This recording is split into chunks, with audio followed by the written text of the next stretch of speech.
Hey everybody, and welcome into Clearing the Benches. It's all but official that Corey Perry is about to sign a one-year deal with the Edmonton Oilers. So we're asking the question, is this a good move for the Oilers or not? I personally think it is.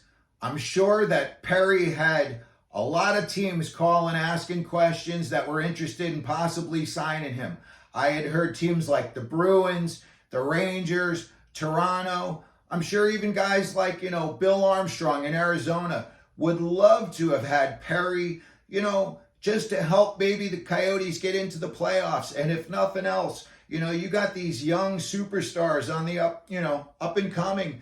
Gunther, Cooley, Keller. I'm sure Armstrong would have loved to have Corey Perry, be around these guys for a little while and just teach them how to even be better scorers and better players than they are now.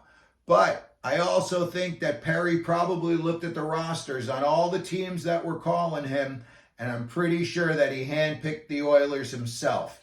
If you look at their roster, it's full of explosives. McDavid's got 59 points. Draisaitl's got 50.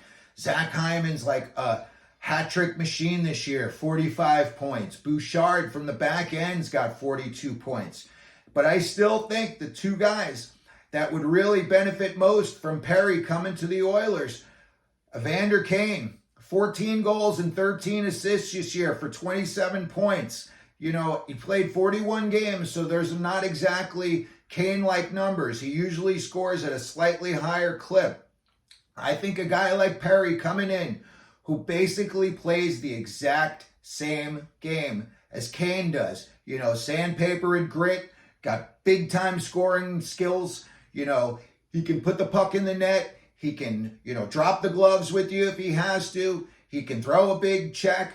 But really, he's going to be in there to create space for other guys. And if they put him out there on a power play, he's a handful in front of the net. And when you got guys that you could put out there with them, McDavid, Draisaitl, Hyman, Bouchard with the big shot from the back end. Again, that is going to give any team fits who's trying to defend against that. So I would say that Evander Kane could definitely benefit, from on the ice being around Perry, and even off the ice, just learning little tricks of the trade that Perry could teach him, how to even be a better scorer than he is now. And another guy that I think is really going to benefit from that is Ryan McLeod. He's got 9 goals, he's got 10 assists for 19 points, but he's a plus 10. And again, he basically plays the same style of game that Perry does. It's not all flashy. All his goals are usually from right around the net. Usually not a whole lot of end-to-end stuff. It's usually more, he earns the goals that he gets.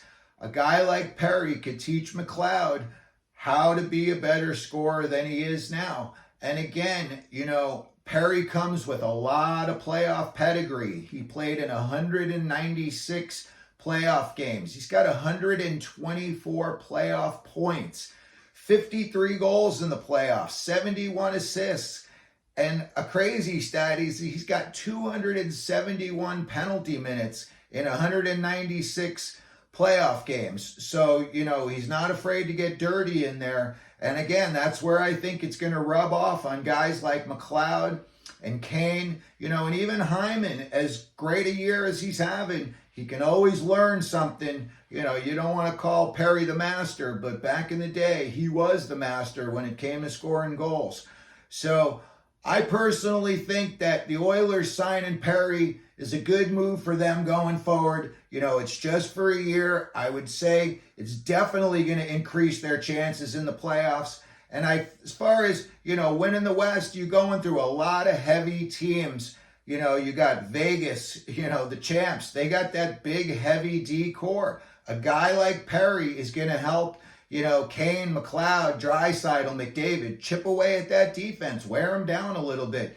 And maybe you can go deep against them in the playoffs, possibly even beat them. So let me know what you think down in the comments section, if you think this is a good move for the Oilers or not. And if you could, like and subscribe. And as always, here at Clearing the Benches, let them know you're out there.